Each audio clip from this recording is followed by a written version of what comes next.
PM Modi ने हाल ही में देशवासियों से कनेक्ट किया है अपने भाषण के थ्रू, या जैसे वो देश को संबोधित करते हैं उस तरह से। उसमें कुछ उन्होंने 7 अपीलें की, जिसमें 2 बड़ी अपील शामिल थी। एक तो वर्क फ्रॉम होम की, जिसमें पेट्रोल और डीजल बचाया जा सके। उन्होंने बाइक्स, कार से ज्यादा ऑटो और ई रिक्शा ज्यादा से ज्यादा इस्तेमाल करने पर जोर दिया है। और दूसरी जरूरी अपील की है सोना ना खरीदने की, वो भी 1 साल तक।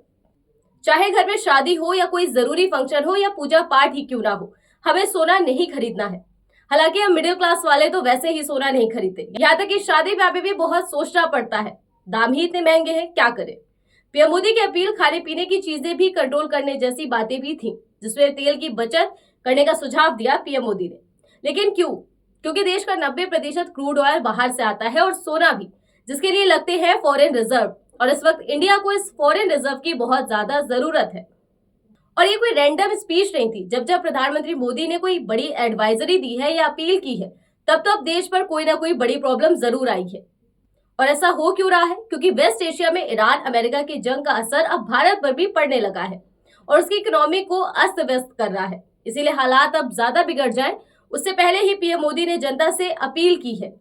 उन्होंने सुझाव दिया है बचत करने का। अब आप मुझे कमेंट में बताओ कि क्या हमें बचत करनी चाहिए, अपनी रोजमर्रा की आदतों में सुधार करके देश की मदद के लिए आगे आना चाहिए।